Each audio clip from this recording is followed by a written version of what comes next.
One of the things we learned from studying how people use windows and what they think and feel about them is that people follow the sun. They use the sun strategically, and they actually follow the sun throughout the course of a day. This is quite interesting because it's something that we do by intuition. A lot of the people I've talked to also refer to the children playing in the sun inside.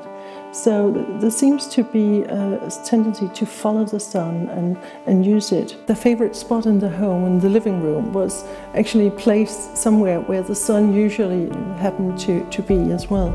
So following the sun seemed to be important for people.